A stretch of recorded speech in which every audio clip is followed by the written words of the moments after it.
Good evening, everyone. Welcome to the live stream tonight. First order of business. Can you see me? Can you hear me? Let me know in the comment section. That way I know that everything's working, because it's been the last couple of weeks that the audio has not been working right off the bat. So can you see me? Can you hear me? See me? Hear me? Let me know. All right, let's see. Who do we have here tonight? We've got Alec. Alec is working, stuck at work with an upset stomach. That's not very fun. Shark is here. Hello to me and everyone in chat. Ken is here. And let's see. Keith is also here. Let's see. Jody is here in the chat. Keith says, we hear and see you. And Shark also says, yes, we can hear you and we can see you. Perfect. That means that everything is functioning the way it is supposed to be. That is good. Tonight on the docket, there is kind of like just a potpourri of things to do in getting this Enterprise D, this particular copy of the Enterprise D kit ready for continuing assembling. So we're going to kind of work on that. As always, I've got my tea, Earl Grey, hot, and we're going to get right at it. Now, my desk here is very messy tonight, so I do apologize for a very messy desk. But let's bring a pylon and warp engine deck over to the desk. Let's fade over to that, and I'll throw my camera. Now, once again, on camera, I don't know what it is, but these warp nacelles are going to look out of alignment. Why? I don't really know. They always, on camera, in this stage, they always seem to, and the more I do this, the more pronounced it becomes, right? And maybe it's just because I don't have it directly overhead, but when I set it down, it's going to look like they're going out like this, but don't worry. They're not going out like that. And yes, Ken, I would love a producer. That would be awesome. Let's see. Where'd my mouse go? Shark says they look out of alignment in camera due to the parallax effect of the lens. Yeah, so I just want you to know they are aligned. They are nice and straight. They just don't look that way on camera. I threw some primer down on this today. I just wanted to see how it's smoothing out, and I am not as happy with this one yet as I was with the other one, so we might have to do some more sanding, some more primer sander kind of a deal on the pylons. Good evening, Ken. How are you doing? I'm doing well, Andrew. How are you? I'm doing all right. I don't know if I'll go my full length this time around. It's been a very busy day, and I am getting to be a bit tired. But we'll see how far we get tonight. Well, that sounds good. Yeah. So just looking at this pylon section, I don't know if it's just because it was super humid today, but the paint went down a little bit funny in a few of the areas. But it'll get sanded. Sanded, primed. The nice thing is the worst area, the area that's always going to be the worst up front here, is going to be covered by those blowout panels. So hopefully, Jody says they look fine. Yeah, they might look okay in person. I mean, on camera, but in person, well, if I tip it, you can kind of see how that surface is a little bit wonky still. So between some sanding and some primer, you see I took the two words I was trying to say and accidentally combined them into one. Then we're gonna do some sanding and some additional primer. The nice thing about the primer is it does fill in some of those areas and kind of helps to even things out a bit. Yeah, it's a great effect that they do that. Yeah. But the surface over here is really rough for some reason, and I think it's just because we've got like 100% humidity or something stupid like that. I don't know. But the humidity does play a factor on the paint, so we'll see. Yes, that it does. But I'm not going to worry too much about this area tonight because I'm going to, I think, get some more LEDs installed into the warp engines. Right on. So far, I was doing that on a smaller scale today. Oh yeah, the Reliant. Yes. So I'm going to probably see what I can get installed and wired up. I've got the solder station here ready to go. I do apologize that my mess is an absolute desk. My desk is an absolute mess here, but that's what happens in my shop. The busier I am in the shop, the messier the shop is. Keith wants to know what primer you use. I use Rust-Oleum Painter's Touch 2X primer on these things from a spray can. And generally, it's great. Today it was just a bit of a problem. And I think it's just because of how humid it is here at the moment. Generally, it works really well. But yeah, I'm going to go and get some warp engine LEDs that have been on standby.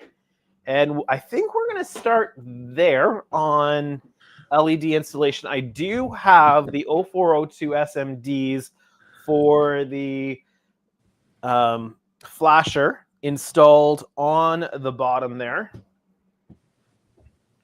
So that is good. I've got 1 and 2 strips for warp nacelles. Ricardo says, "Did Ian arrange your desk today?" Yeah, quite possible. Quite possible. He's usually got quite a bit of stuff going on his desk too. So mine gets pretty bad too. It's just you can only see so much of it though on camera. So yeah, and it's 100% a metric of just how busy I am. The busier I am, the less time I have to clean up as I go, and the messier the space tends to get. Well, yeah, I mean, because you're just using so many items and products. Yeah.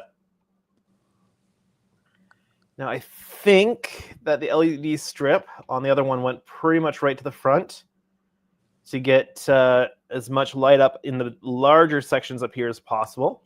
And then it goes pretty far back here. And the one strip was quite sufficient, I think, in lighting up the nacelles.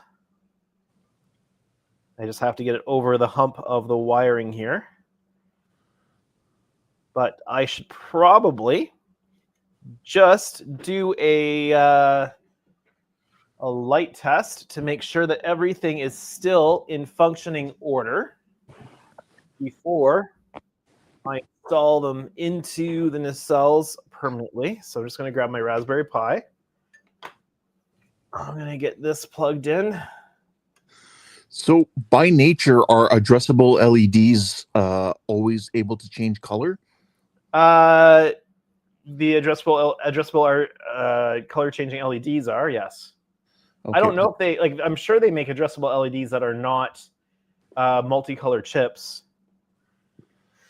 but I generally I use the ones that are multicolor chips. So I'm just thinking for myself when it comes time to do the Excelsior.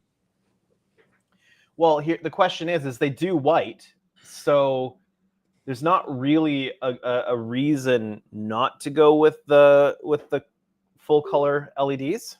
Right. Sorry, my computer's making dinging noises, and I was just checking to see what those were. All right. Yeah, because the Excelsior doesn't really have lights, or you don't. I think only in the one episode of Voyager do you see the warp nacelles actually like a chiller grill effect on them. Yeah, I am still going to put chiller grill lights in. Yes. And the nice thing is if you decide you don't want them, you just don't turn them on. Well, that was kind of my thought too. So I would rather err on, and that's why now they're sealed up in the ship on the one that was at Wonderfest, but I do happen to have these that will Right. go on the front here. And so the reason why I put a array of 9 LEDs is not because they need the brightness of 9 LEDs, but because it gives you the flexibility to play with different effects. So I figure, and I'm just going to adjust my face cam here for a moment. So don't mind me while I'm off camera adjusting that briefly. But I figure, why not put as much into it as you can? That way, you have the option to do things. If you don't put the LEDs in, or you don't put LEDs with all the features you might want to use in, you lock yourself in to fewer options. Right. So that's kind of my thoughts on it. Okay, that's better. There we go. So that's why I went with 9 LEDs here, because then I could do like a flickering pattern or running through it, and it just gives me more LEDs to create a more intricate pattern if I or the client so choose. So like with the Excelsior and the B, I've done a little bit of a test run, and maybe I'll grab the nacelle just so that people can see if I can dig it out, because I am going to test run these LEDs here. And the blue light does make its way through the resin of the nacelles. So if you put an array of LEDs on that, right on that nacelle on the inside, it will shine through. Do you think you would need to thin it just a touch or no? Well, I'm going to plug in these LEDs to test them, and then you can tell me what you think when I put them up against the, let's see, black in, negative, red or orange in, positive here. So, all right. Good evening, Eric. Good evening. How's it going? Welcome to the stream. Thanks for hanging out. I am going to have to take a moment and post the stream on the various different locations, because I haven't done that. I just realized I haven't done that yet. Okay. So this strip works, and it's going to go in here. But give me one moment. Let me grab a nacelle, because I think they are accessible in the box here. Yep. I do find that the resin they did put a nice like, it is really nice and thick and solid.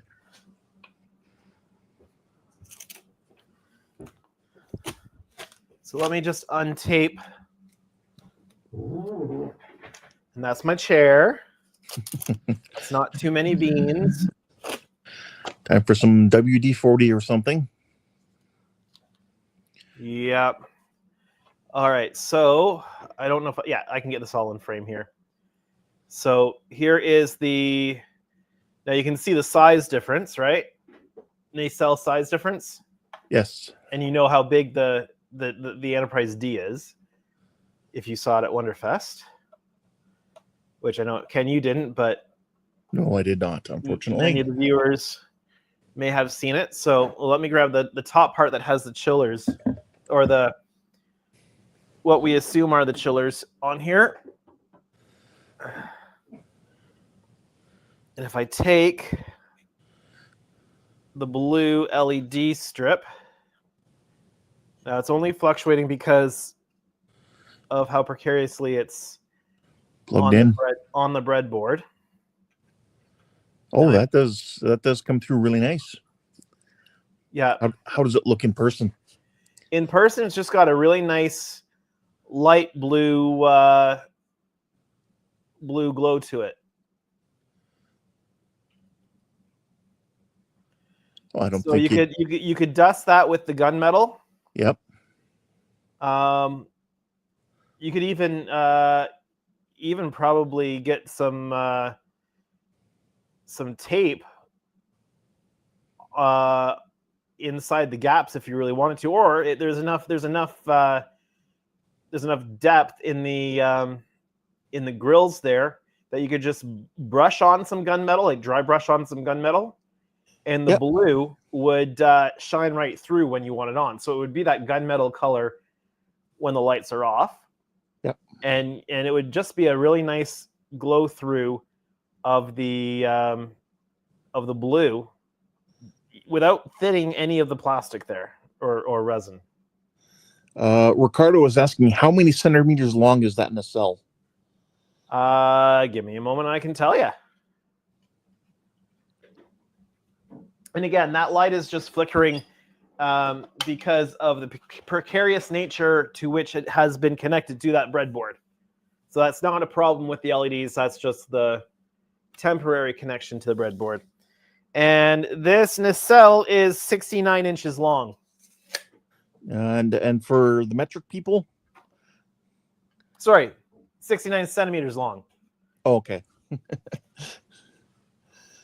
Yeah, 69 centimeters long, about 27 inches. There we go. So yeah, I think that if you want to light them, it is more than possible to light them just the way they are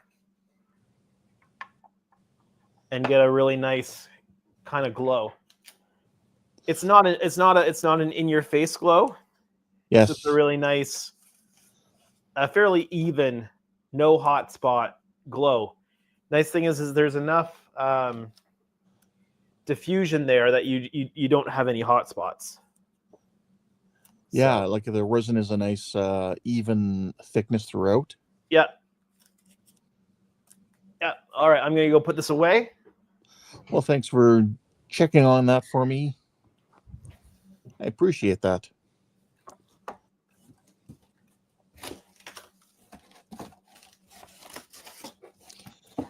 Were you thinking of throwing a few rooms together in there in the ship itself? Throwing a few what together? Sorry. Like maybe some light boxes for a few different areas. Yeah, that's the plan on that one. Yeah. And I was chatting with Andy at his booth, and he already had a great idea of how to accomplish that from a programming standpoint, which is great. But I think you were thinking of going really in depth with, correct me if I'm wrong, but like occasionally different rooms coming on and off. Yeah. So yeah, we were talking about how we would accomplish that specifically in the programming of it all. So we can set up a scene that would automatically, essentially, random like. I mean, when it comes to the programming, there's nothing that's actually fully random, but right. It would seem like cabins are turning on and off randomly. Right. Yeah.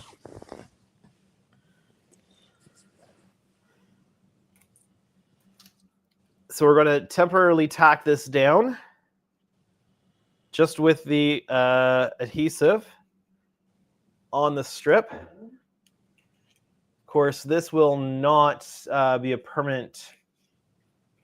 This will not be how we permanently affix it down, but this is just going to tack it down in place so that we can work on it here. I never fully trust the strip adhesion. Okay, I want this to go forward just a little bit. I notice a lot of builders say that, so that's kind of my stance now too, that I'm getting into lighting. Yeah, I mean, it's great to tack into place. Like same with hot melt glue. I do not trust hot melt glue for anything permanent. Right. It's great for when you need to just tack something down quickly, but you need to come around and back that up with some epoxy or something. All right. And while that is sitting there, let me just let the interwebs know that I am live. So that'll just take me a minute here. And I don't know if there's any chat for us to catch up on while I'm doing that. No, we're still sitting with last question was how many centimeters long was that nacelle? All right. Let's see. It's Saturday night, and Canadian Starships is currently live on YouTube. Come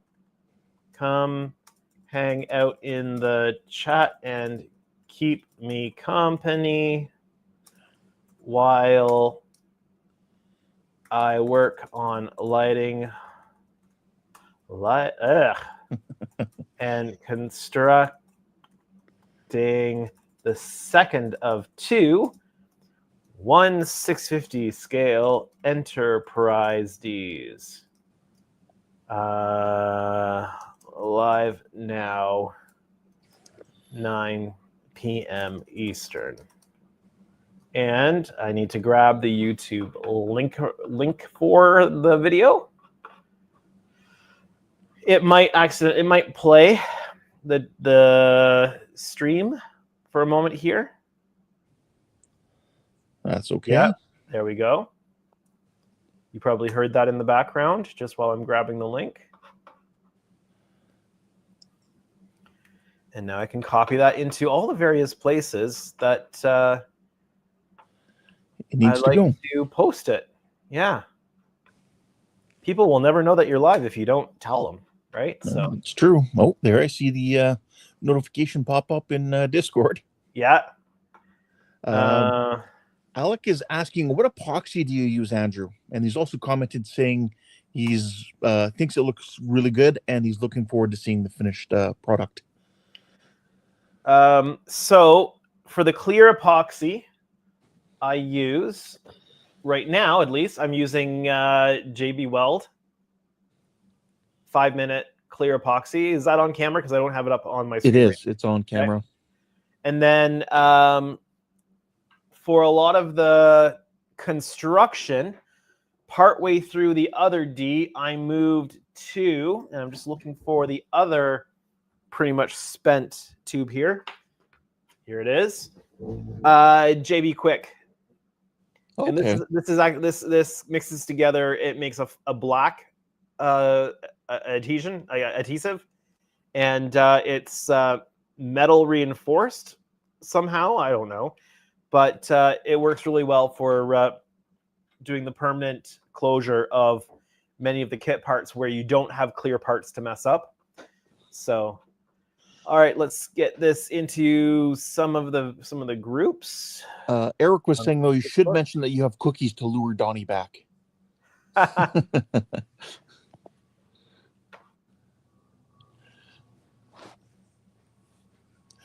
Actually, I need to talk to Donnie about if he'd sent those parts off for the Reliant or not.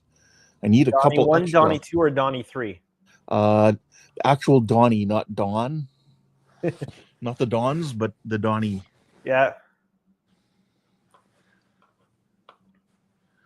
There's a couple of the 3mm lighting. They're like little bowls that go just for a single LED to show up through a single little hole.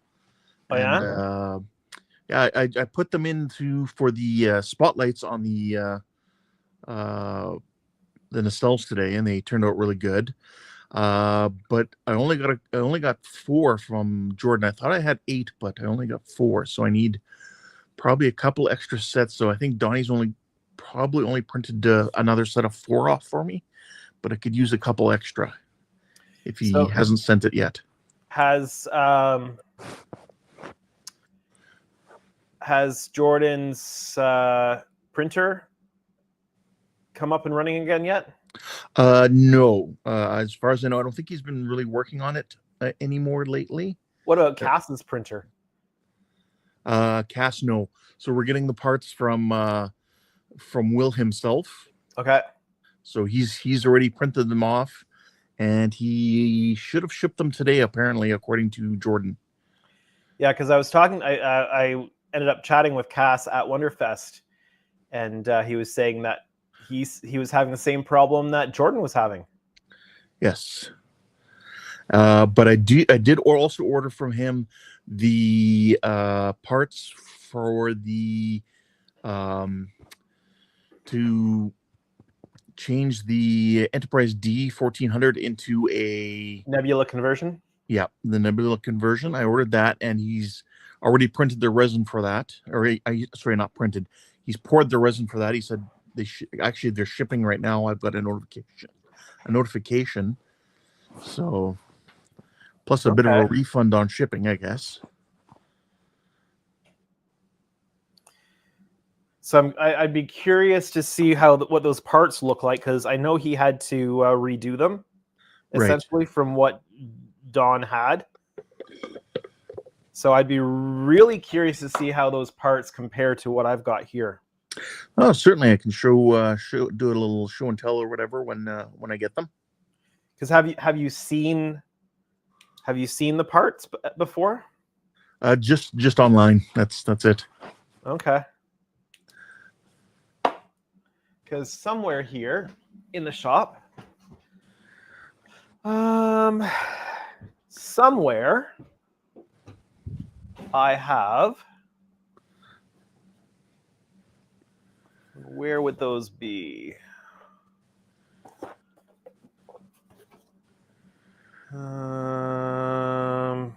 What's this?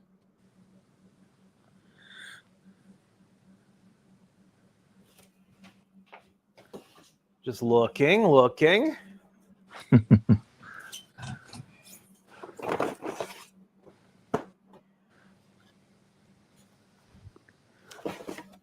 Aha!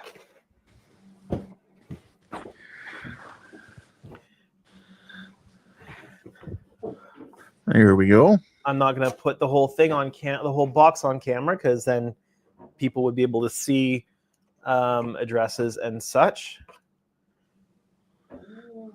Here is top of the secondary. Nice. And or is this the top of the secondary? The nacelles go. So one is an original part, right, and one is a copy I made. Oh, okay. Because I was experimenting with mold making. So there's bubbles in this one, so I'm going to suggest that this one is the copy and this one is the original. Okay. I'm surprised how close they look. Well, you did a good job. And then this is the bottom piece, and then there's a bunch of garbage on the back end you have to get rid of, so that it'll the molding blocks together. Yeah, and your deflector, and then you've got the part that goes on here, where your let's see, I'm pretty sure that goes on here or somewhere there. And that's where, and there's a bunch of stuff on the back here that has to be gotten rid of. And that's where your saucer connects. Right? And no. I forget. No, actually, this goes right. Okay, yeah, right there. There's stuff in the way for it to sit properly, but this goes right up front here. Then you've got your neck piece that's in here somewhere. It's right here, like that. Trying to get into both cameras here. And then you've got the pod.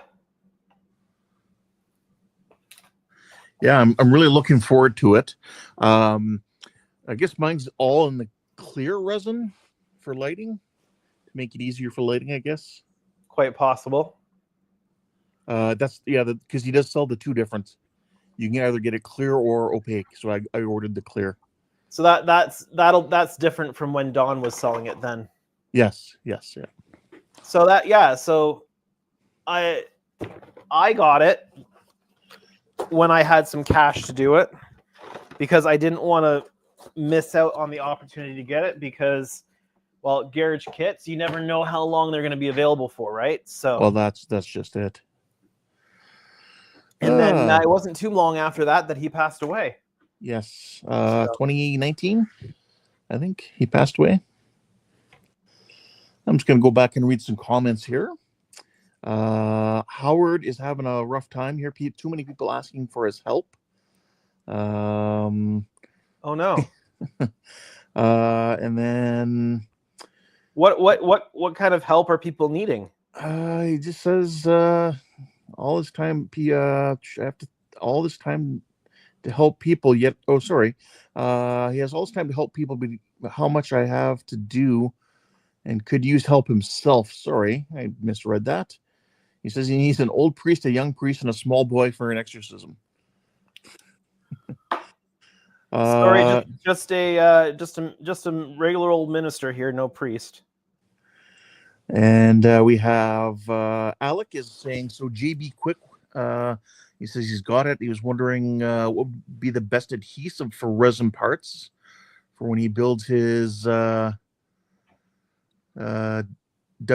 entry. Oh, I guess Wonderfest entry. Also, he's looking forward to seeing the Reliant completed as well. WF entry. I was starting to. I thought he was referring to that was the name of what he was building. I couldn't translate it saying Wonderfest 20. Wonderfest 26. Yeah. Let's see here. Keith says Howard needs to clone himself like Michael Keaton did Multiplicity. Great movie. I love that movie. Hey, Steve, we're spitting on bugs. There's a quote from that movie. So my question is it farming help that people are needing, or like his farming expertise or something like that, or is it in the modeling world, or is it something different altogether? Good question. Let's see here. And can any of us help at all? Yes. Let's see here. He says that he thinks Donnie sent the parts to Jordan, so he might be getting them soon, but don't quote me on that, he says. He needs about 4 of himself, he says, but then I'd be buying and spending 4 times more. Eric is asking if I'm getting replacement piece for my monster-sized ship. Yeah, I haven't heard anything further. I know I'm still also waiting for the metal frame for the inside, but they said they were going to check with the factory to see if they wanted me to send back the top saucer section. I hope not, because that's just a pain to rebox it and ship it back. So what's that for? That's for the Excelsior. So I don't know, like, if it's damaged, right? If it was damaged in shipping, I can't see them needing you to ship it back. They didn't need me to ship back the secondary hull that was broken. I sent pictures. Oh, that's what I did too. Of it. So let's see here. I would think it wouldn't be necessary, but then again, maybe I get different treatment. I don't know. Yes. Which is possible. I've got 4. I will, by the time the other Excelsior gets here, I'll have 4 of their kits in the shop. Okay, so Alex says that's cool. What ship is that? I believe that's we were talking about the Nebula class. Yeah, is what we were showing the parts off for. Or so it's a conversion kit, which means you still need a donor kit for the saucer and the warp engines. Yes. Steve Martin is here. He says, "Evening, gentlemen." Good evening. How's it going? Let's see here. Howard is saying they want me to do manual labor, like haul around 20 yard yards of mulch and spread it in 90-degree weather. Fix their Ooh. lawnmowers and cars and help them with stuff when I have my own to do, houses to clean and farm work. He goes, I need help. Said, send me God and some angels to keep me from going insane.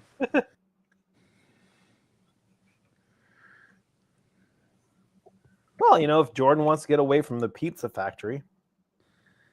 Yes. Steve Martin says, what's everybody working on? He's working on a SDD.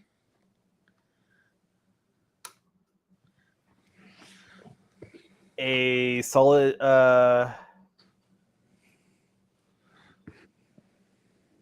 SDD. I don't know what that is. I'm not sure either. Because I was going to say solid state drive, but that's SSD. Yes. What are you currently working on? Well, I just need to finish editing for what I finished recording today. Oh, right, because you try to release your Reliant videos on Sundays, right? Yes, I try to usually around 11 o'clock Sundays, but editing shouldn't take me that long. So even if I don't edit tonight, I'll just edit tomorrow morning. Yeah. Do you edit? Do you edit once you've got everything done for the video, or do you edit as you go? Normally, I edit once I have everything done. The odd time I've needed to do a bit of some retakes or something. Yeah, I've really gotten into the rhythm of editing as I go. Okay. So yeah. I add the various clips as I record them. Yes. And then really lets me know how much of an update I have, because I try to keep my updates to about 20 minutes. Okay. And so it really helps keep me on track as far as how much time I have. And it also, because it's in the edit, it lets me know if I've got actual good content or if I've just been filming a bunch of stuff that really doesn't make for a good update video, right?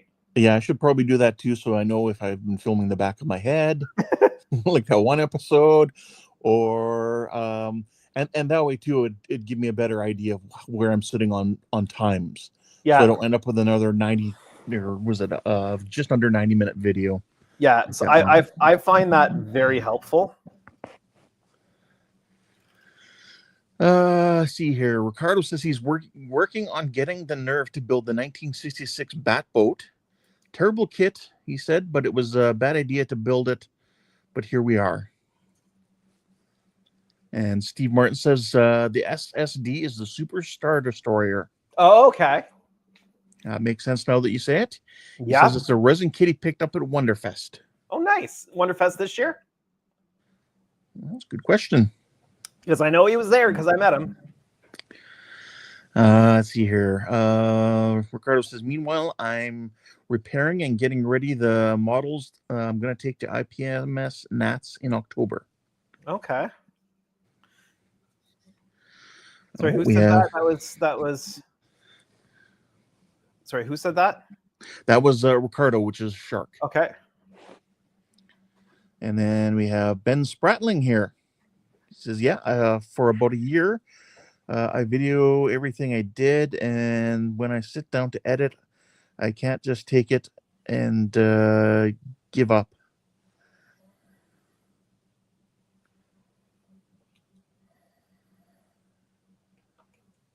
Keith saying he should be working on his plan to build the Kronos 1, but here I am chilling out and watching Andrew.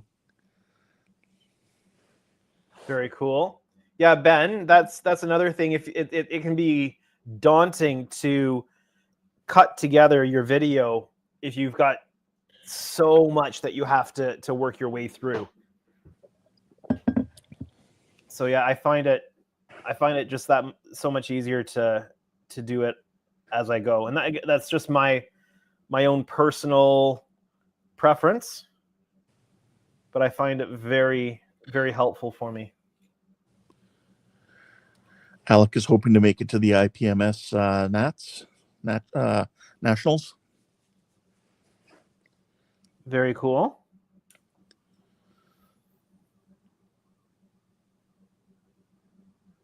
especially if you're into the non-sci-fi modeling Yes. stuff. Yeah. At those, you'll usually see a lot of armor and a lot of aircraft, but Yeah, and they do that's the what other it's stuff for. too. Exactly. Yep. But you'll see your mix of sci-fi ships, figures, that sort of stuff as well. Figures you would.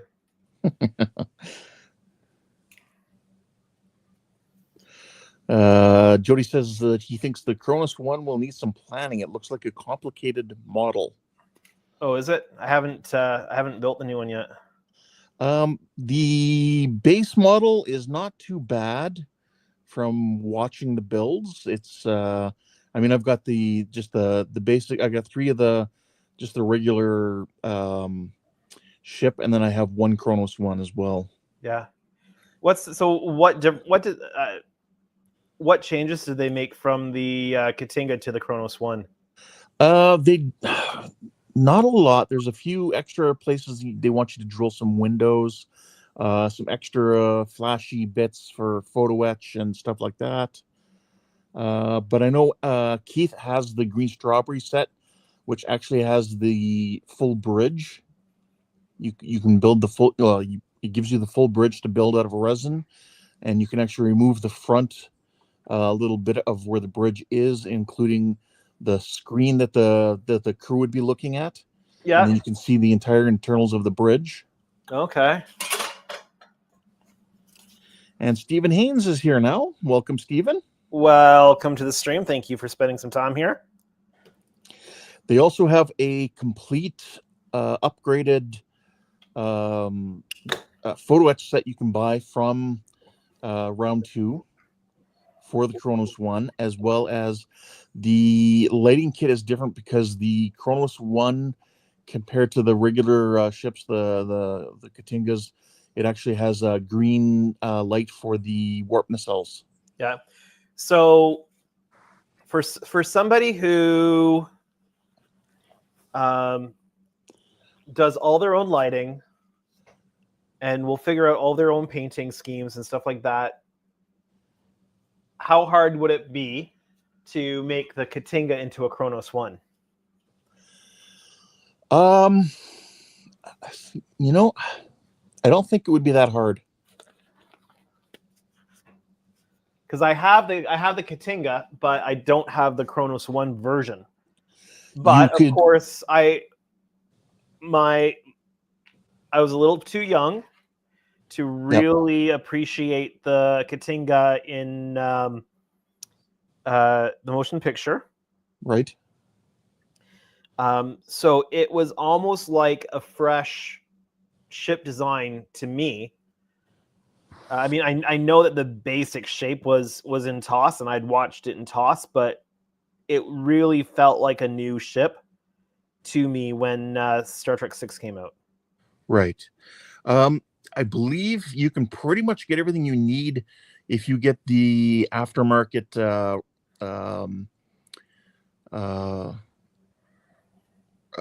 brass photo etch set. Okay. And plus, there is photo etch also included in the lighting kit. So there's no because I wouldn't buy a lighting kit from round 2. Right. Yeah. So you would just need the brass set. Yeah. Why get the lighting kit from round 2 when you can get a completely adaptable lighting system, customizable to your every wish and whim, even after the model is fully assembled and created from Scale Electronics, the inner lighting system, not sponsored. Well, yes. And the downside with their lighting kits is it leaves the red light on for the photon torpedo launchers. Oh, yeah? Yeah, it's just a solid on light. There's no like press a button and it lights up and fires. It's straight on. So that is the downside to it. So I mentioned in the... Oh, we've got some chat. Yep, I was just waiting for you to...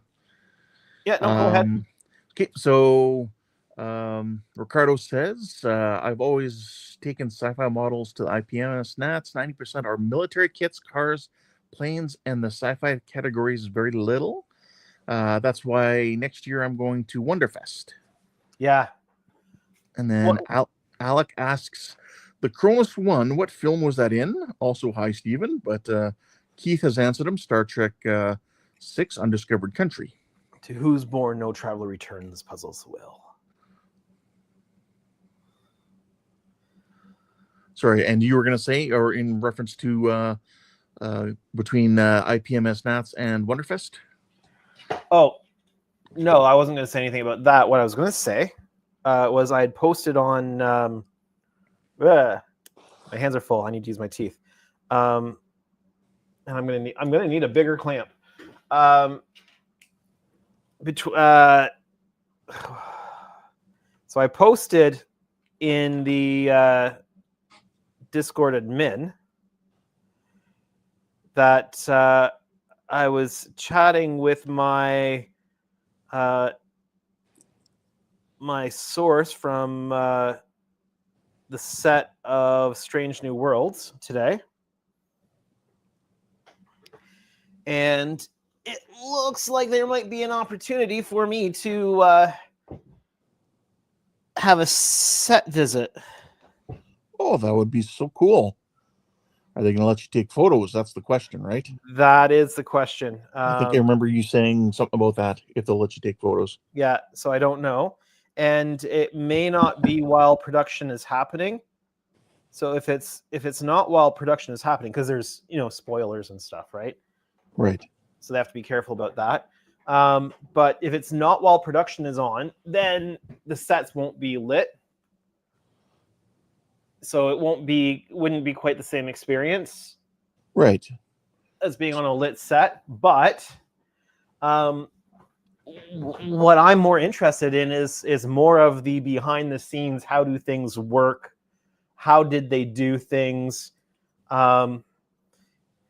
If I can get pictures, just reference pictures of like consoles and things that might be useful for people down the road who are trying to recreate this stuff, right? So yeah. So that would be cool. And I also might as well share some breaking news. Okay. For Wonderfest next year. As everybody knows, I will be at Andy's booth with either the Excelsior or the B, whichever one is available to go. And that'll be the big display ship at his booth this year. Well, that's cool. Next year. But the other thing is, time permitting, because I have a few projects on the go, but time permitting, if time allows, I'm going to attempt to have a 1400 scale Enterprise D or E at the booth, because, well, one, the Enterprise B or Excelsior doesn't really show off like the phaser array kind of a deal. Yes. It's really nice to show that off to demonstrate the lighting system. And that being smaller, you could bring that year after year. Well, no. No? No, because what I will do with it is, one, it will be on display, yes, fully painted, fully lit with using the Scale Electronics lighting system. But then anybody who is subscribed to my channel, or who subscribes to my channel there, will be entered in to win it. Oh, wow, that's amazing. So the key is they have to be subscribed, and they have to be there at Wonderfest when it's drawn. So it would be drawn on the Sunday, and so they would have to be at Wonderfest, simply because then they'd have to take delivery of it, right? Right. So they have to be subscribed. So either already a subscriber and can show on their phone that they're subscribed, or they subscribe there on the spot. And ideally, I would get a lot of people subscribing on the spot so that they could enter in to win. Oh, for sure. And then on Saturday, sometime before the show ends, we would draw a winner, and they'd get to take a Canadian Starships built, fully painted, lighted 1400 scale Enterprise D or E home with them. Oh, right on. So that's the goal. I was going to ask you why you wouldn't just do it as the Nebula, but now I see why. If you're doing it as a giveaway, I'm assuming the Nebula is more for you. Yeah, the Nebula is kind of a me thing. Yeah. Unless I get a client who wants it, then I'll build it for a client. Especially now, since it's not such a difficult kit to replace. Right. Because there was a time where and one of the reasons why I chose to practice my mold making with that kit was because at the time there was a very real chance that there would never be any more of those kits. Oh, for sure. But we're fortunate that Cass at Lake Monster Details is doing that now. Yeah. And so not that I would have ever made copies for people or anything like that, but just for myself in case I'm building it and something goes wrong, and because you could never, with Dawn passing away, you could never have gotten a replacement part of something had you really messed up. So yeah, I was kind of thinking that way, but the fact that we've got somebody who's taken it on and is keeping that IP alive is great. So let's see here.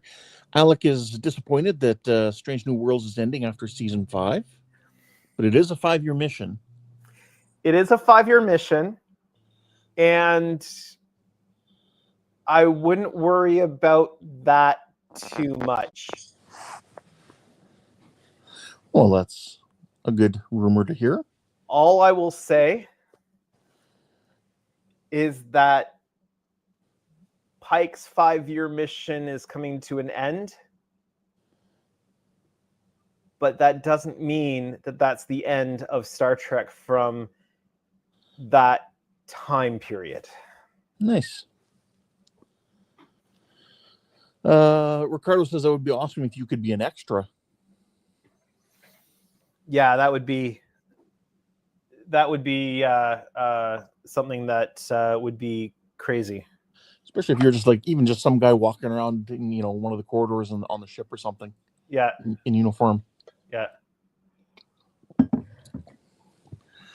Let's see here. Fat Man's Kitchen is here. He says evening. Good evening. How's it going? How far back are we? And his name is Tony, by the way. Hello, Tony. And we are caught up on chat. So the moment you said that Fat Man's Kitchen is Tony, immediately my brain went, and I apologize. My brain went to Fat Tony because it's Fat Man's Kitchen and Tony, Fat Tony. From The Simpsons, yes. Yeah, yeah. So that's where my brain went to. All right, so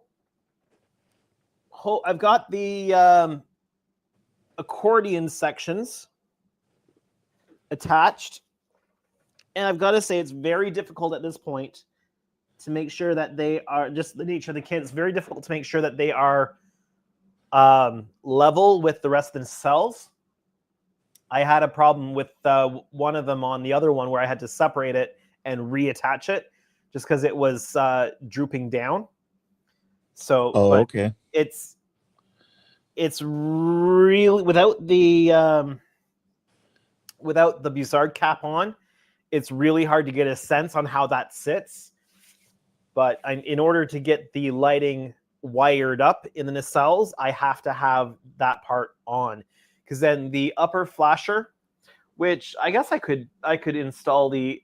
Have I installed the upper flasher? Where are the upper nacelles? I've lost the upper nacelles. It's over there.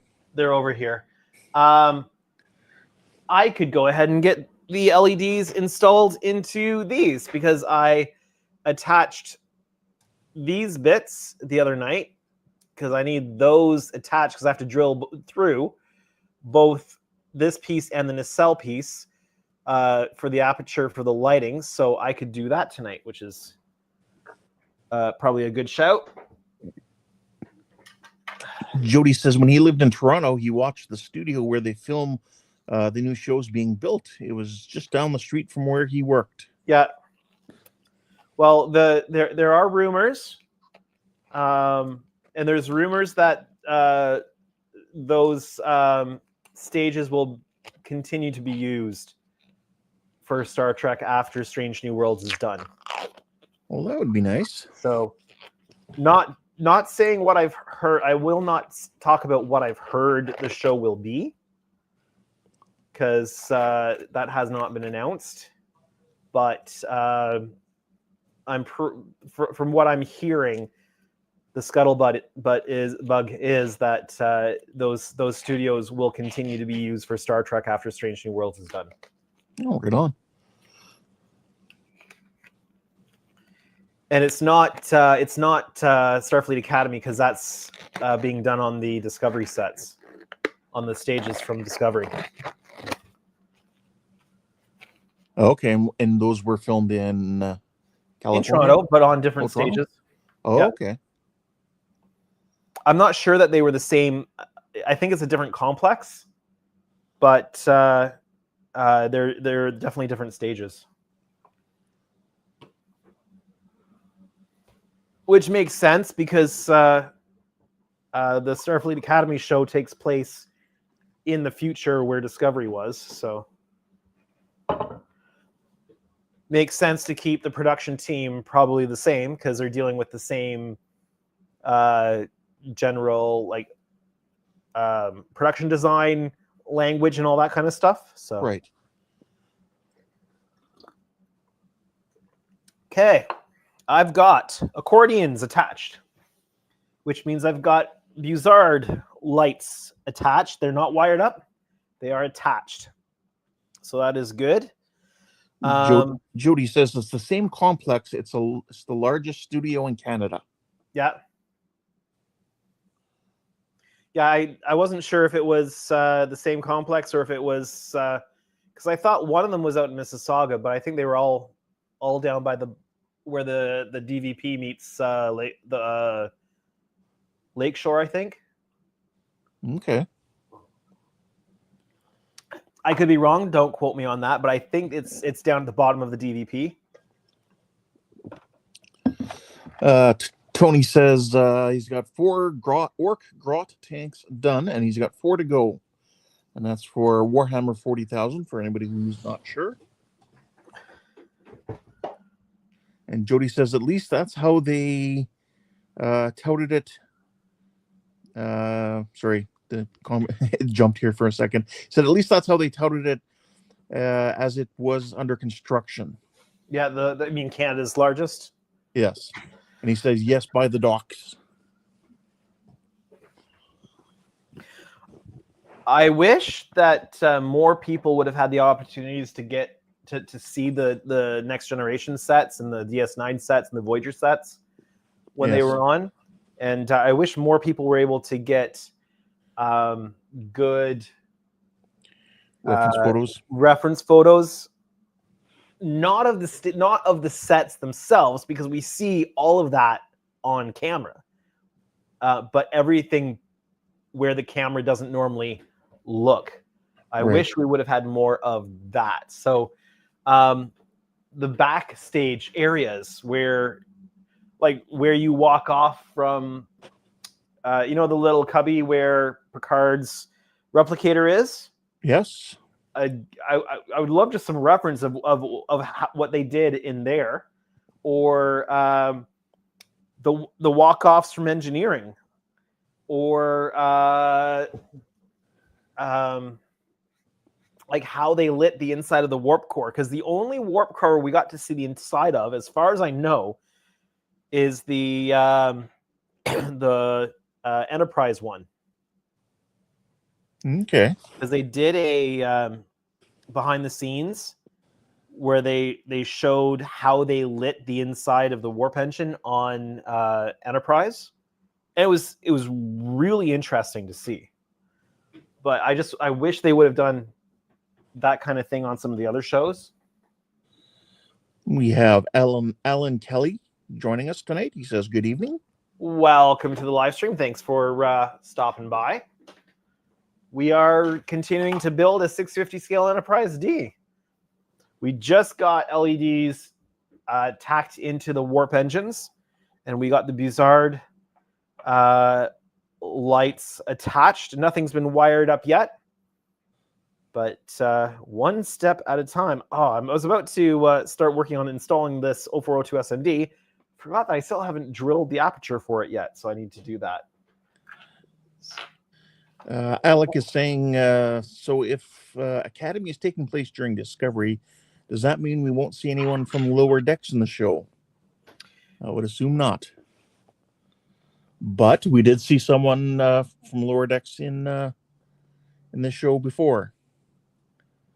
Sorry, in Strange New Worlds, actually. Yeah, it would be the only character I think that we would see, and I think it's been rumored that this is actually happening, or it's been announced that's actually happening, or whatever, would be for the Doctor to appear in Starfleet Academy. As in Voyager's the Doctor, not Sonic Screwdriver the Doctor. That would be one heck of a crossover. It would be, right? Although it was done in the comic books years ago. Yes. Which Doctor was it? Do you know? I don't recall. Do you? I don't remember. I don't know. I wouldn't have been asking if I knew. Oh, okay. Keith is asking, Andrew, what are you using as your second camera?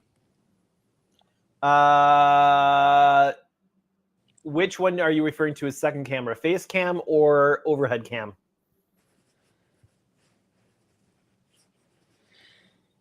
Oh, and Ian's here. He says, hi, all. Welcome, Ian. I hope that all of your cameo issues are solved. Keith's asking the face cam. So the face cam is a Blackmagic Design Pocket Cinema 6K Pro. Well, there we go.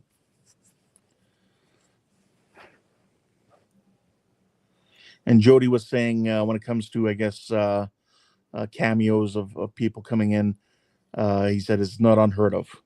Yeah. I did get a scoop on season 4 of Strange New Worlds, which is currently filming. And the scoop is, unfortunate news, we will not get a season 4 episode from Jonathan Frakes. No, that's unfortunate. So the word is that they're generally their filming schedule is 12 days for a Strange New Worlds episode, and the episode that they had presented to him to film, they only had 10 days allotted for filming. Oh, and, okay. So he turned it down because there wasn't enough time to pull it off, because it was attempting to be too ambitious for the time that they were allotting to it. Ian says he's trying to resolve his decal issues on his Mi-24 Hind. Yep.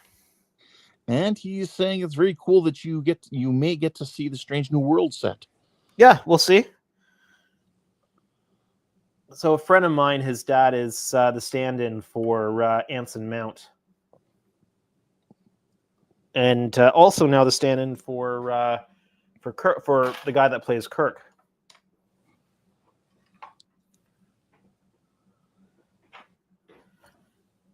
And so he's offered to see if he can get us in to do a set visit, but it's not easy to get in on the sets. So you have to get permissions and sign NDAs and all kinds of stuff, right? So you don't want to do like that video from Next Generation for season? Stage 9 Interlopers? Yeah. Yep. Oh, I was asking him if he'd ever seen that. But And had he ever seen it? Alas, he had not. Okay. But for somebody like me, I'm always more interested in the behind the scenes, how they did things. So like being able to see that stuff would just be really cool. Yeah. Jody says, tell them if they need any extra Klingons, I already have a costume. Yeah. Right. Ian says he's not a big fan of Strange New Worlds, but he would love to be able to visit the set.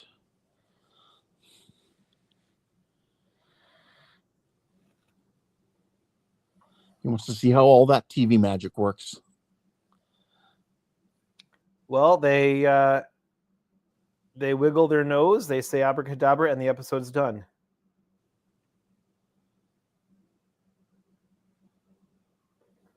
Pretty sure that's how it works.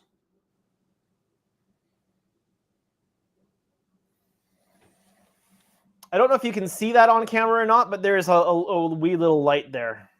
It looks a little whiter than the other side, where you haven't done it yet. Yeah, I'm going to turn it off. There we go. And I always lose my bottle of solar, my little bottle of Solares. I really like these 0402 SMDs for nav lights.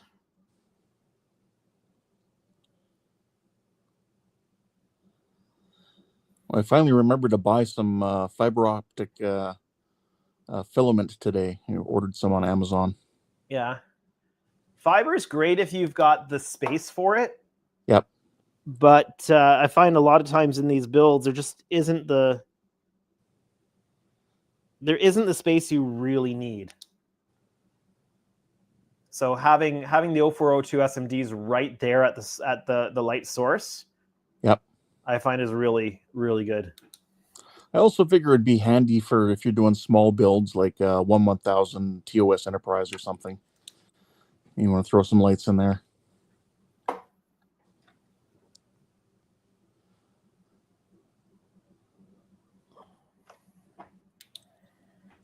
And Jody says he's been on a few active movie and TV sets. He says it's interesting to see how fake everything is. Well, my question for this guy was, do the sets look as good in person as they do on TV? And he was like, I haven't really thought about that, but you're right. They really don't. No, yeah. Although probably better than the TOS series originally did. Yeah. So, yeah, Ian's has used a lot of fiber optics on his shuttle Tydirium cockpit. Yeah, I remember that, Ian. Yeah, and it turned out really good.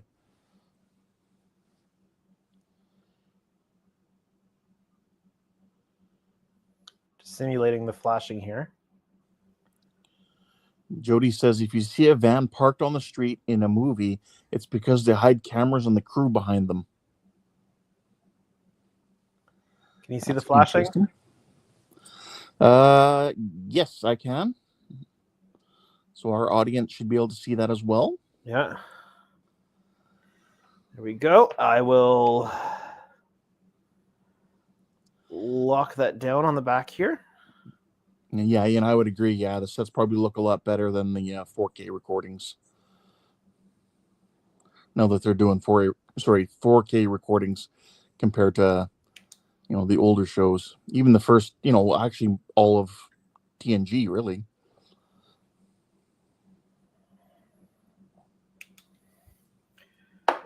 Well, the TNG sets got better as time went on.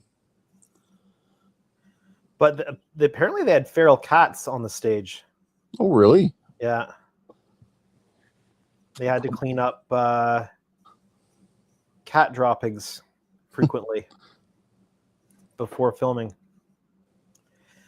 There you go. 10402 SMD installed in there. Actually, I'm just going to hit that with the UV for a little bit longer, firm it up a little bit more. The other show that was really bad for having to clean things up was MASH. They had rats or mice or something on the sets, so they'd have to clear out the bunk, like the bunks in the tents and stuff. Yep. They'd have to clean those all out before filming. Well, yeah, no one's actually living there and staying in those bunks using them daily. Yeah. So, Jody says they have long sections of plastic curb covers, and they run cables along the curb and then cover them with the facades. Interesting. There's a lot of active filming in Canada.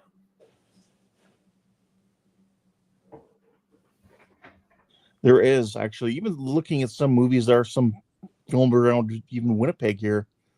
Yeah. Not as many as Toronto, granted. Not even a fraction of that, a small fraction of that, but and other places around the country too. And they filmed several scenes for season 2 of Discovery. No, sorry, season 3 of Discovery at the Kingston Pen. Oh, okay. Because it's not a functioning prison anymore, right? No, it isn't. And so there's a unique staircase inside that they filmed in. So it was Saru and the other Kelpian. I don't know if you've seen that season or not. Not ringing a bell. It was the first season that they went to the future, and they were trying to discover why warp drive, like why the burn happened. Okay. I'm just looking here. Alec is saying, I thought Mariner was seen in the images for Academy. Possible. I don't think that they would have a cameo just because the wibbly wobbly timey wimey logistics of that, but you never know. Yeah, Ian's saying flaws get exasperated with high res, just like TV news anchors' wrinkles. Yeah, that changed things. I remember when that was all the big discussion with the people on TV when the high def was coming out. I remember the hockey. I think it was hockey odds when they were switching to filming the game, like broadcasting the games in HD. Yep. And that the I was going to say actors, the athletes all were starting to put makeup on because of the high def. Yeah, I remember those commercials too. Yeah.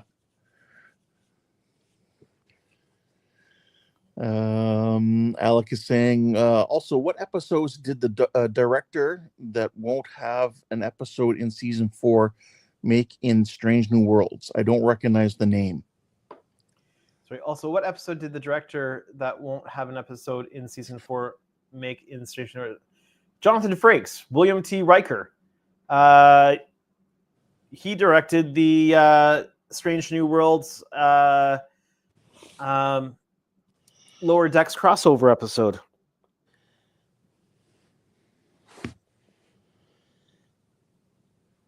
But most noticeably, he directed First Contact. And it's too bad that we won't get a season 4 episode directed by him.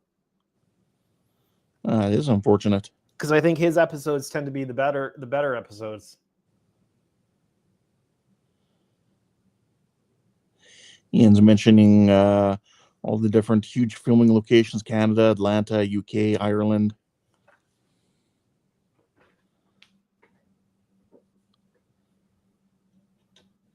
Yeah, Jody's saying there's even a lot going up north here. He says we have some pretty big productions in Sudbury. Yeah.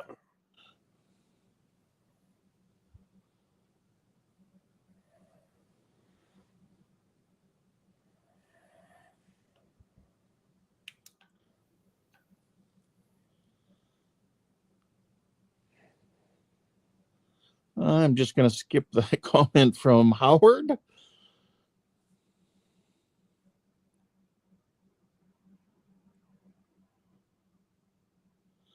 Jody says Frakes bears the mark. He is the chosen one. Well, he's got his experience with Star Trek. Well, he knows his Trek. Like we were talking on Jordan's stream, that like the guy that did Nemesis, the guy that directed Nemesis, he didn't know, like he didn't have ownership with Star Trek, right? He wasn't invested. Right.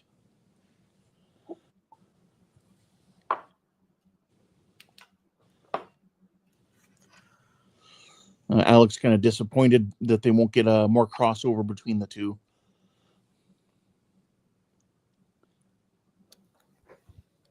Well, doing the crossovers over the different time periods is very challenging, because it's fine to do it once as a gimmick, but trying to do it more than that, it becomes untenable as far as making a reasonable reason for it to happen.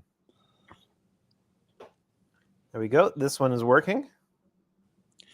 And Jody says, I guess in reference to Jonathan Frakes, he says he has the mark, the Delta. I'll show you on Discord. So I'm assuming he has a tattoo or something. Huh. Interesting. There we go. Perfect. Woo. Both lights in now. Both lights in on the upper portion. Now it's interesting. What I have to do to get the top on, to get the top of the nacelles on, and to get the wiring to work properly, I have to run the flash. So the only wiring, like the only LEDs that are wired in the top piece of the nacelle are these flashers on the back. Right. But what I have to do to hook them up, because you can't just run the wire down or it's going to interfere with the lighting.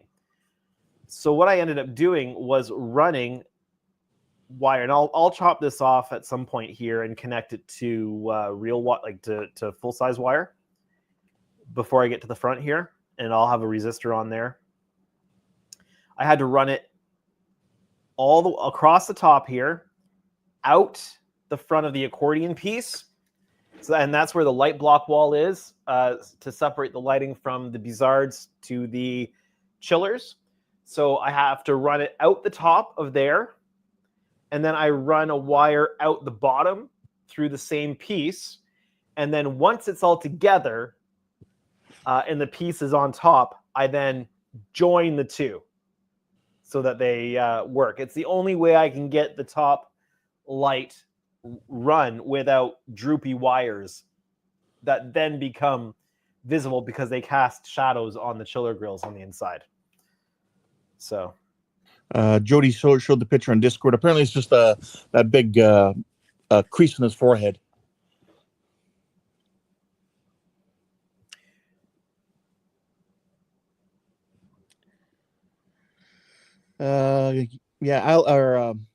Howard is talking about how difficult things would be for actors now with dealing with stuff on green screen or blue screen, and not knowing where to look, especially with your sight line, right?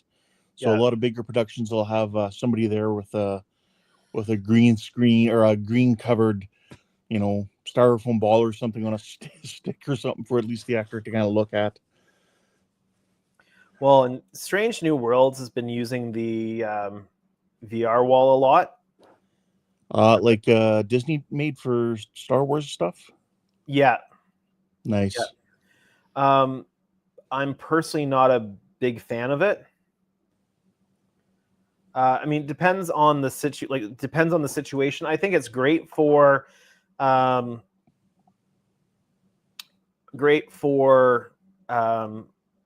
planets, like being on planets. Yes. But I don't. Oh, good night, Ian. Night, Ian. I don't like that they use it for engineering, like for the engineering set on Strange New Worlds. And I thought where they had the Klingons on the Klingon bridge in the musical episode, then they used it to create the Klingon bridge just didn't look right. So when they're using it to create planetscapes, I think that's a great use of it, but not for internal sets. No, but yeah, I agree with you on that. Like I'm thinking back to all the episodes of some of the Star Wars shows where they're using it for outdoor stuff, and I think it looks great.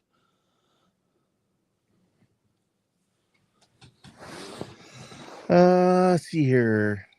Ben is asking if you've ever tried electrically conductive paint for running otherwise impossible wires.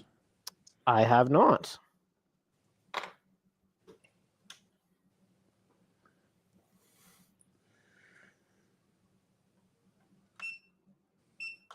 I don't even think I've ever seen electrically conducting paint for that purpose. Sounds familiar. I might have heard something about that at some point, but I can't remember where.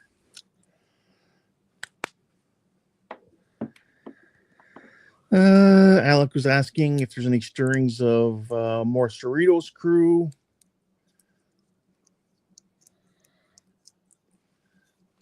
More Cerritos crew doing what?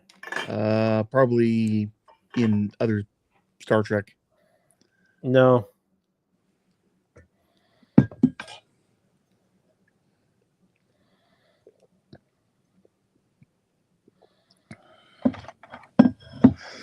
There's nothing on, like, as far as I am aware, there's nothing planned to take place in that time period at the moment. Howard says, why not use the tape they use in making stained glass or running in dollhouses?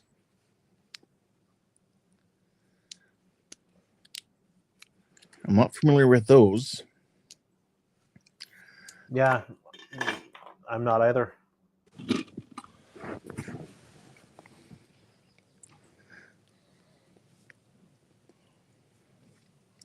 I mean, you got speaker wire if you need to go really thin. But I've been using a lot of that wire wrapping wire, and I've been getting good results with that. Yeah. Yeah, the wire wrapping wire is good.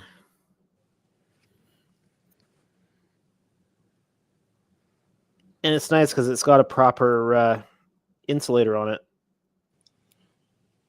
Whereas, like, magnet wire typically doesn't. Right.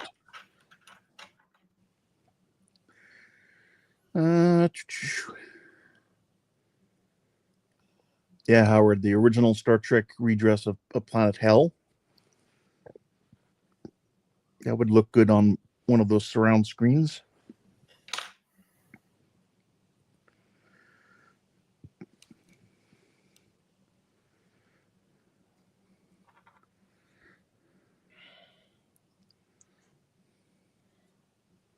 Stripping these really thin wires that are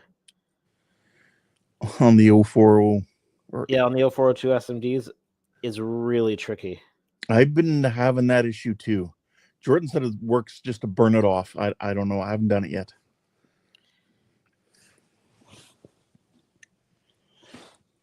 Yeah, that's my option of last resort. Jody said he noticed during Picard where they're all at the table and they had a close-up of the reflection on the table. He could see the mark on the forehead there. He said it was plain as day, and he posted a picture of it. Okay. Interesting. I mean, Star Trek's been putting deltas on everything lately. Maybe they just decided to put a delta on Frakes. Who knows?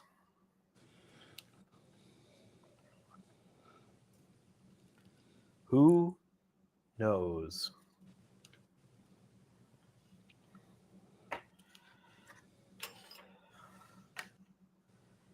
The Omni thingamabobs getting their use again. Yes, I was using mine today. Thank you, Howard. And they got a rehash of getting connected to the metal armature again. There we go. We're back to doing that. Where are my resistors? Oh, actually, my resistors are on the breadboard because I was testing them. Here we go. I just ran them like this. Yeah. Over here for positive. Over here where the resistor is for negative. Sorry, the other way around. But yeah, I just did a bulk overnight stress test doing it that way. Worked out all right. Perfect. Howard's referring, I guess, to the stained glass tape or whatever. He says it's a flat copper tape with sticky backing on it. Okay. Ask Buck tomorrow to show you some. Yes, that's right, because Andrea does stained glass.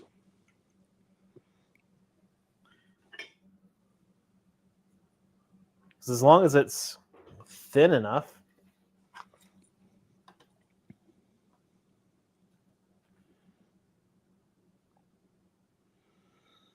Oh, Tony says he's got the 4 other tank bodies made. He's just adding the details to make them more orky. Very cool. Sounds like Howard's saying it is. It's not very big, the tape. Yeah. What's it used for in the process of stained glass? Sounds like it's. Yeah, I'm not too sure. I don't know if that's what's used in between the pieces of glass. Well, traditionally it's lead, isn't it? But I'm assuming that they go with a little less something like pewter or something now. Yeah, something a little less toxic.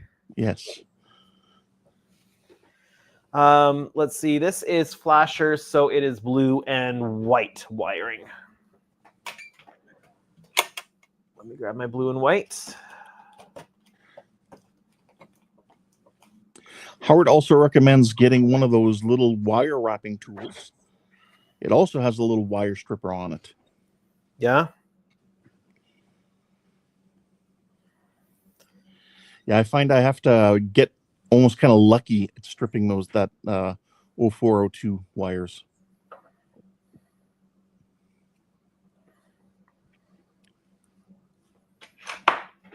Well, that's good news, Alec. He's got less than 2 hours before he can go home. Okay.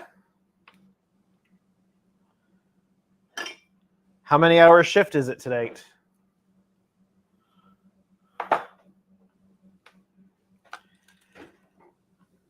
I worked, when I was in high school, I was working 2 separate grocery stores.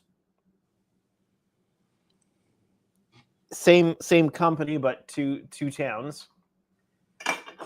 They're franchised. So Loblaws franchise stores, independent grocers here. Mm-hmm. And a 6-hour shift was killer at one store and beautiful at the other. Because at one store, they gave you 2 15s on a 6-hour, which was nice. Work for 2 hours, have a break. Work for 2 hours, have a break. Work for 2 hours, go home. The other store on a 6-hour, you got 1 15-minute break. And it made all the difference having the extra. That extra break. Yeah. Alex says he's working 7.5 hours today. Yeah, when I was young doing the army thing, I mean, you're out in the field. I mean, the moment you wake up, you're working, and then you're going all day, and then you break maybe for supper, but you're still there. You don't go home or anything. You're still with the same guys. You might suddenly get a fire mission where you got to drop what you're doing with supper and get back onto the howitzers and start firing, and then you're there like through the night. You're probably gonna, especially as a junior guy, you're probably gonna be on one of the nights on one of the fire watch / security shifts. So you're gonna be woken up at sometime in the middle of the night to be patrolling around the entire area for an hour and then go wake up the next guys, maybe 10-15 minutes before their shift so that they can get dressed and get ready and then come out and replace you. And then you finally get to go back to bed for a couple more hours, and then it's back to more of the same. So really, those make for long days. Yeah. The issue with retail isn't the physical labor; it's just getting time away from customers. Yeah. The good thing about the Army, though, is your little section or gun crew or whatever kind of unit you're with, right? Like that becomes a little family, close-knit family. Yeah. And you can joke around, and you do have downtime, like in between fire missions or in between attacking trenches, for example, or that sort of thing where you're maybe reloading, rearming, having a quick snack if you've managed to save part of your rations or something. Let's see here. So Jody says you have a little framing pieces around the panes, and soldering is hidden inside. Talking about stained glass. Mm-hmm. And Howard says it's copper tape that you wrap around the glass, and you use the lead or solder to hold the glass together. It's like thin Scotch tape. Okay. Interesting. And Jody says you can use that tape to run power as well for slim areas.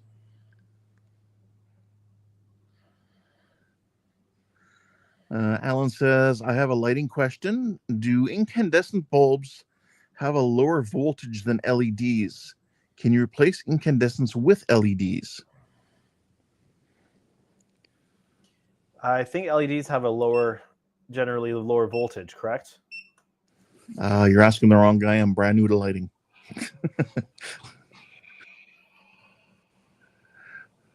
I would assume so. I don't work with incandescents, so I'm pretty sure. Well, they certainly draw more power. If you're referring to can you replace? If you're referring to household, yes, you can, and you'll save a ton of money on your electricity bill. But for some strange reason, don't expect the LED bulbs to last any longer.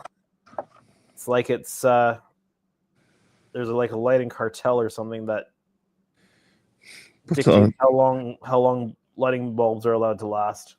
Yes. Like I suppose if you had an older kit and it had like the grain of wheat bulbs in it or something, I would assume you'd have to resistor the amount of power coming through them to, more to put an LED to replace it. But otherwise, I couldn't see why you wouldn't be able to. If you were talking model, I would do a full redo of the electrical on it. Mm-hmm. Like if for some reason I was able to, this is a completely unrealistic thing, just FYI, completely unrealistic. But if I was able to somehow get ownership of the 6-foot filming model of the Enterprise D, I would probably refurbish it because it's in bad shape from reference photos. And in the process, I'd probably switch all the lighting over to LED. So it could actually be displayed without shocking people. Because that thing had a nasty habit of shocking people. The heat would be a lot less too. Yeah.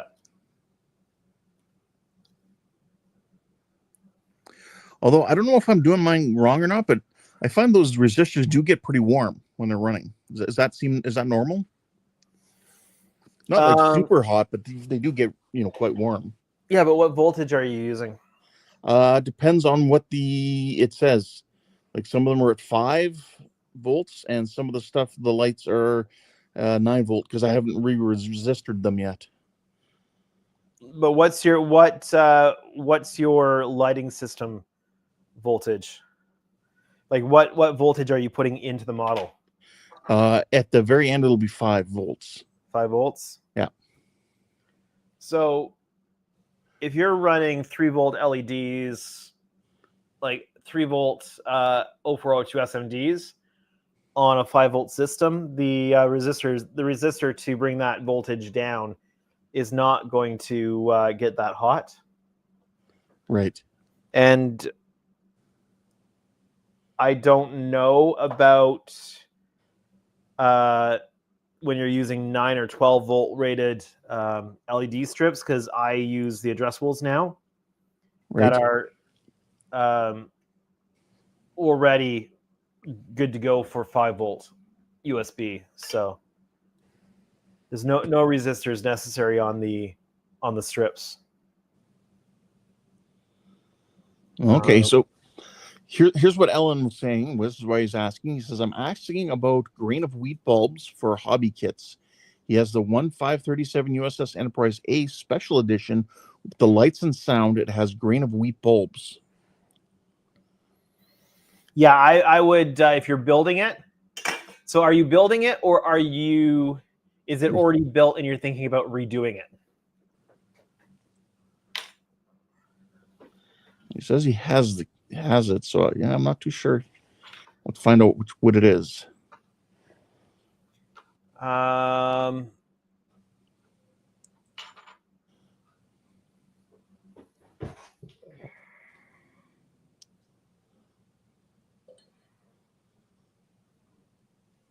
Like, not knowing much, I would assume the voltage would be higher for the grain of wheat bulbs. So my assumption would be that you would have to, that kit, boxing. Yep. Right there. Yep. Built it when I was young. So did I. Knew nothing about light blocking. Nope, neither did I. That and those darn the pylons always kept falling out. Yeah. Now, knowing what I know, I would epoxy them in. And I would put something in there to strengthen. Yep.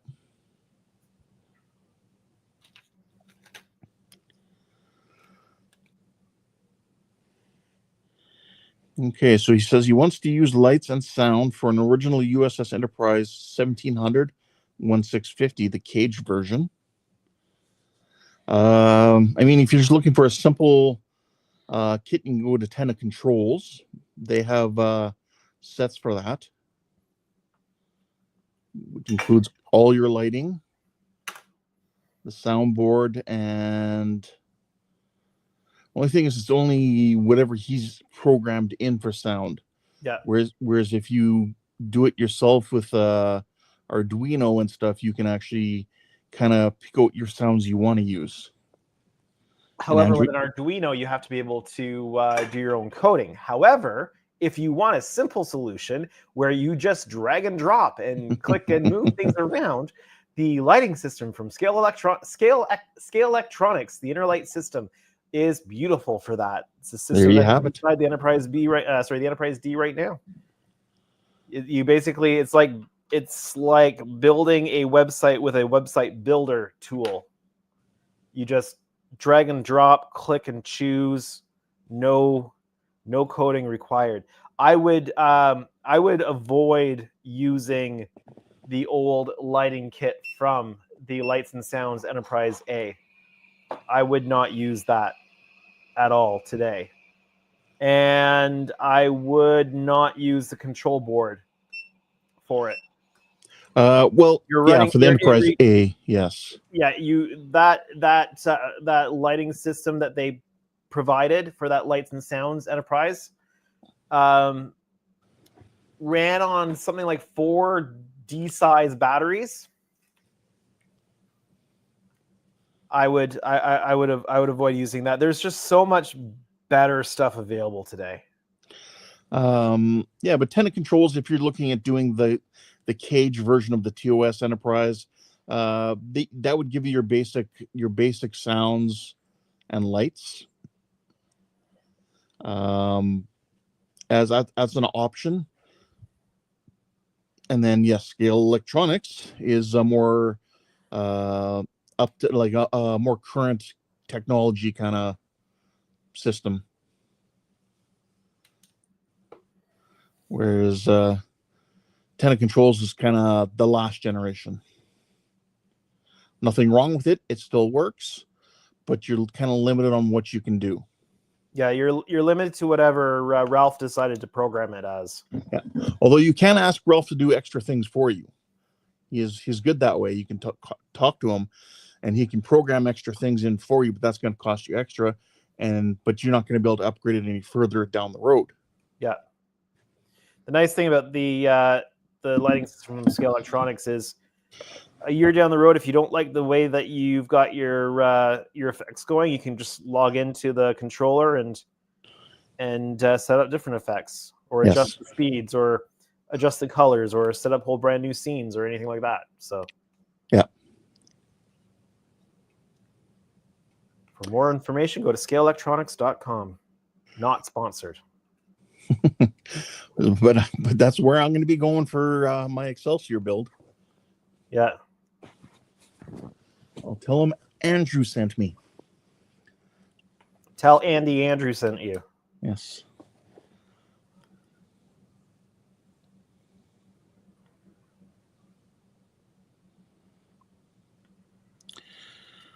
No, Alec, it can't be quitting time if it's nonstop customers. That means the place is busy and you need to be part of the team and help the team out and just get everybody out of there as quick as you can. Get them from my experience, busy is always better. Makes the time go by faster. Yeah. Alan says, okay, thanks for the information. So yeah, there you go. Check out Scale Electronics, or you could also look at doing Tenant Controls.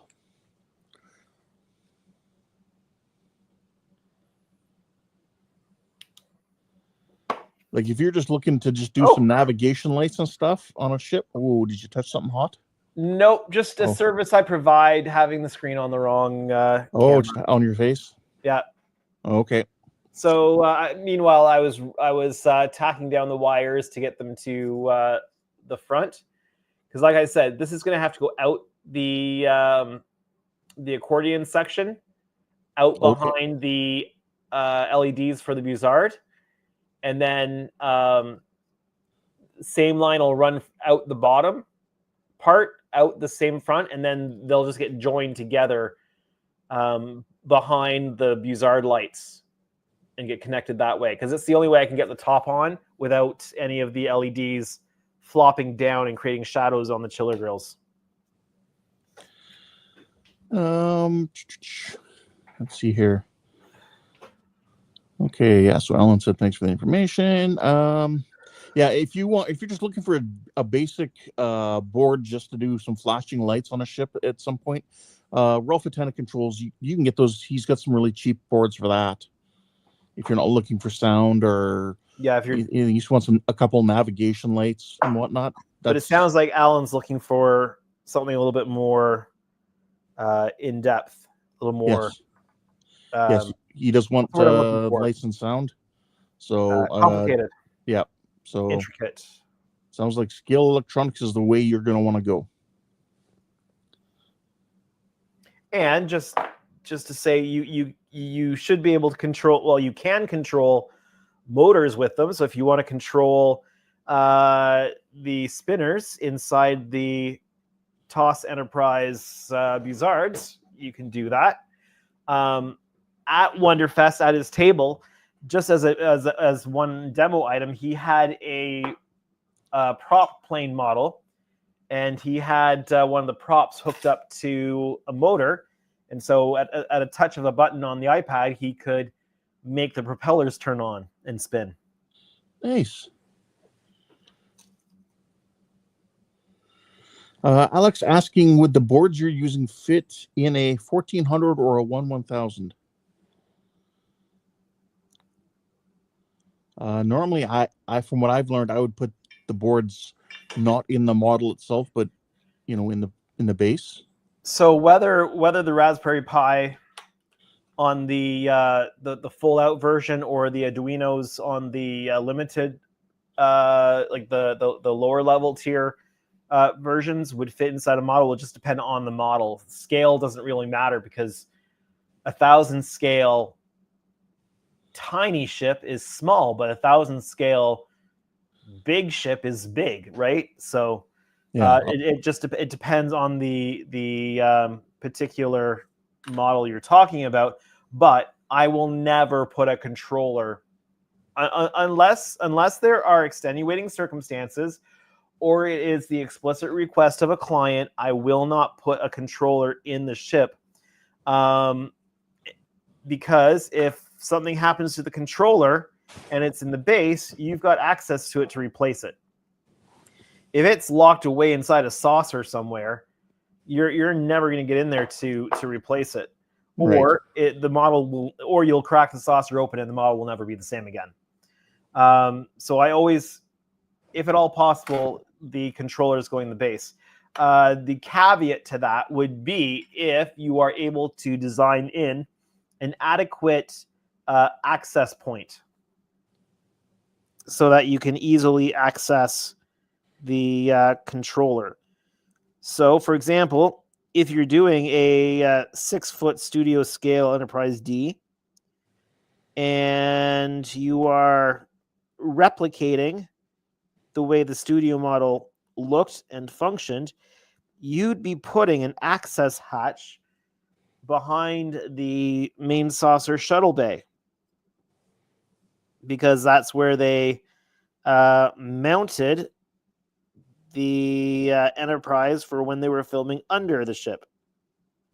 So you could, in theory, replicate the hatch, and instead of making it a mount point for a motion control rig shooting the bottom of the ship, you could make it your access point for your controller. And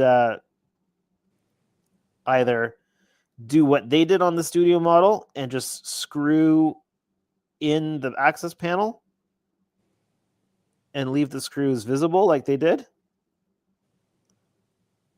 or you use magnets. So you can just magnet the hatch in place. Alan says he likes the phaser and photon sound chip that came with the kit. Yeah. But you know what? All of those sound effects from the show are available for free online. Yeah. You can download them and install them onto the Raspberry Pi. Super easy. Yeah, I mean, if you want, you could probably talk to you said Andy from Andy, from Scale Electronics. I'm sure you can contact him, tell him what you're trying to do. He could probably help you out. Well, and if he knows the project that you're working on, if he's already done up stuff for that particular project, he may even provide you one that's preloaded with a bunch of effects and sounds and stuff for that particular project that then you can go and modify and change and do whatever you want with. But it's great if he's able to give you a bit of a head start on everything. And I would say the same thing for Ralph at Tenna Controls. You can phone there, and he's the one who answers the phone, and talk to him, tell him what you're looking to do, and he can tell you if he has anything that would work, or if he would need to create something, and he can kind of tell you how much it would be. So 2 options, 2 companies. Like I said, one's kind of the last generation technology, which still works. And then there's the newer generation, which can do much more. So yeah, and if you don't care about being able to customize it and kind of make it exactly what you want, the Tenna Controls is definitely a viable option there. yes. But if you want to be able to fully customize it and make it your own, then that's where the inner lights really shines. Oh, I think You just bigged your face now. yeah, I think my mouse just did things all on its own, and now I can't. It's not letting me.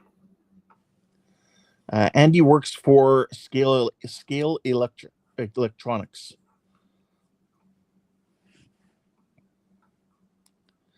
And Ralph is Ken Controls. And Andy is Scale Electronics. Yes. But he works for the company that designs the iPad app that you use to control it. So his company developed the control app, and then he uses that control app for his Scale Electronics stuff. Just kind of cool. Alex says he's asking if I saw the RC sub in the shape of an A10 he posted. Yeah, I saw that. I didn't watch the video yet. I saw that it was there. It's on my list of things to watch, but I did see it that it's posted, so I'll probably take a closer look later. So it is. Give me a moment here. And let me just double check that I get it correct.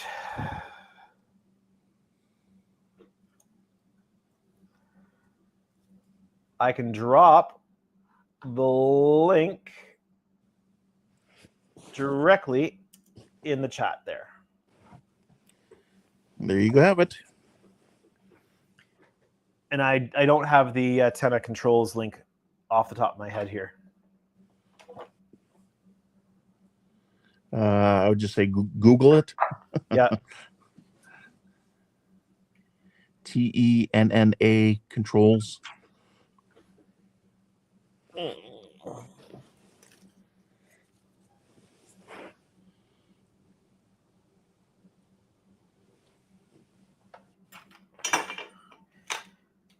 And we are very quickly coming up to the end of stream time. Oh, yes. And I certainly cannot go overtime tonight because I am really tired. We had a funeral to do today.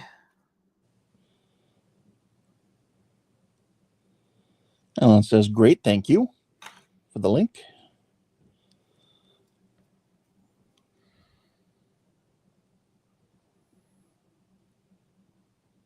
And certainly, if you do contact Andy at Scale Electronics, do mention where you heard about the system. See, I don't get anything, but it's good for him to know where people are finding out about his system from.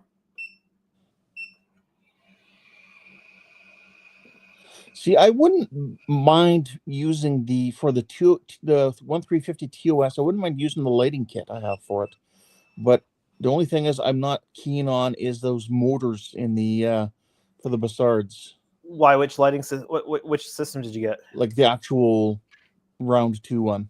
Oh yeah, I've heard that the motors are loud. One. Yeah. Now watching videos from what was his name? Oh, geez. Context. What's that? Context. The YouTube creator who passed away. Oh, Boyd. Yes, Boyd. Yes, thank you. Trekworks. Watching his video, he did find ways to silence it, make it quieter, and he did find some replacement motors you could use. But I'd be just as happy just to use a lighting solution where it doesn't need the motor in there, where it's just the lights are flashing on their own to make it look like it's spinning. Yeah, Andy has a solution for that too. Now, is that something that can be incorporated with the general lighting kit, though? No, it's addressable. Oh, okay. But he has a 8 LED on a circular chip that you can use, like you can spin Right. which is great inside a Buzard, like an old school Buzard. Yeah. But then he also has a LED cap for it. So he's a fiber cap where it snaps, it caps directly on, so that you've got 8 strands of LEDs coming out from it, and so you can wire, if you use that and have it randomly going through different colors and stuff like that, you can hook those up to computer panels and stuff like that on some of these projects to make it look like computer lights going off and on all over the place. Nice. Yeah, I'm just going to get this last this last lead connected to another wire, and then I'm going to call the stream there. All right. Sounds like, see, Alex says, good stream, Andrew. I'm sorry for the loss of that family has had. And if you are wrapping up, I hope both you and Ken have a wonderful night and hope to see you both again in tomorrow's stream. Yeah, we'll have to see. Actually, no, I won't be at tomorrow's stream. All right. Yes, unfortunately, a lot of times you kind of get there just as we're leaving. Yeah. So there are times that I've got evening things on Sundays I have to take care of at work, and otherwise, it's also hard to make the earlier stream just because of kids.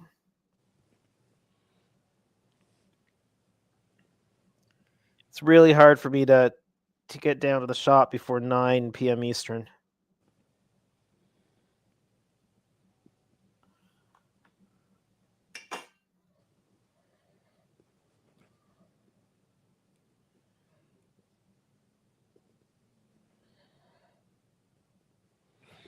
Well, we'd like to thank everyone for coming out that was here tonight. Indeed. We had quite a few new names to me. I don't know if some of them were new names to you as well. Yeah, I think there were a few new names. Although I'm really bad with names. So who knows? Who knows? Yeah, it's 11 o'clock for you. It's 10 o'clock for me, so I'm not going to do any editing tonight. I'm going to do my editing tomorrow morning. Well, sorry to keep you from your editing. Oh, trust me, it's not going to take me long. It'll take me half an hour to maybe an hour. An hour's pushing it. So are you? I need to catch up on your on the Reliance stuff. But are you guys still in sync, or? I'm a little bit ahead of Jordan. Let's see here, and does then it still work? Does it still work out to kind of do that intro where you're both talking? Because I would think that works really well if you're relatively in sync. But if you get out of sync, because I just know Jordan is busy like crazy, and I'm sure it's difficult for him to keep up. No, it seems to still be working. Okay. Especially when people go back to watch the videos later. Yeah. You know, like I need to catch up on them, but there's a lot of content to kind of go through these days, which is good. Yes. Like my style of showing my builds, I really like to show the little details of what I've done and how to do it. So if someone doesn't know, yeah, that's just, I don't know, it's just the way I like to do it. The videos that I get through first when I'm working in the bench are videos that don't always rely on constantly looking at the screen. Right. So when there's like Lou, for example, Lou always talks about what he's doing. So yes. he shows, but he's talking about what he's doing. And it's not like it's, and he never does where he's just like silently working on it on screen. Yep. So I find like videos like that he does are easy to have on while I'm working, because I can look up when I want to, and see what he's talking about, but I don't have to be looking at it all the time not to miss everything. I would agree. I do the same thing with his videos. Yeah.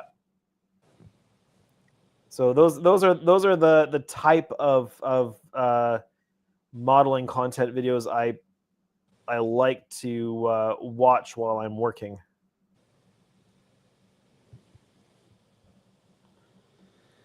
Alec is saying he's way behind on editing his own videos. He has a bunch piling up on his computer's storage. So I have Alec, a few too. the best thing I ever did was get into the habit of editing as I go. So I film a segment, I bring it right over to my computer, I drop the video and the audio directly into my editing software. I put it in the next in the next spot in line on my timeline, line up the audio, all that kind of stuff, edit whatever needs to be done in it, and then I move on to doing the next thing. And I have found that saves me a lot of headaches when it comes to editing my videos. Although I have 5 partially edited A10 build videos done. We just kind of have a spot waiting for Todd to do an intro, and then they'll be ready to be released. But also I wanted to get to at least 6 videos before I start releasing any of those. Just so you got a bit of a backlog and you're not putting something out and then finding yourself behind. Yeah, because I think the one that's for me the most pressing one to work on is the Reliant. Yep. And then because the A10, nothing's been released on it yet, so I'm not worried, about timelines on it yet. So I don't mind having a bit of a backlog of videos almost ready to go. Yeah. Well, I'm finding that I am getting the more I'm doing, the faster I'm getting at it. Right. Which is very helpful because I have very limited time to build with the kids and work and stuff. So I have a lot of projects I have to get through this year before Wonderfest, and we're only 341 days away from Wonderfest. But I'm hopeful that I'll get them all done. All right. So the wires for the 0402 SMDs, that are the flashers on the top half of nacelles, are installed. They're tacked down, and they've been resistored and wire extended out the front. So when I install them, I can run the wires through, and they will. I will just tack them down as close to the front as I can, because these wires have to then go over top of the chiller grill part that's in there, and then I'll just pull them tight and lock them in place when they go out the front accordion section, and that'll keep everything from hanging down and causing shadows in the chiller grills. So let's get face cam back here. So thank you everyone for joining the stream. I hope that you've enjoyed the stream. If you did, make sure you hit that like button. If you're new to my channel or you haven't done so yet, hit the subscribe button today. You'll make me very happy if you do. Also, if you are subscribed to my channel and you are at Wonderfest, hopefully you'll have a chance to win a fully built by Canadian Starships, painted and lighted 1400 scale Enterprise D or E. So make sure that you're subscribed. But for now, my name is Andrew. Your producer tonight has been Ken. Thank you, Ken. You're welcome. Have a great night, everyone. Take care.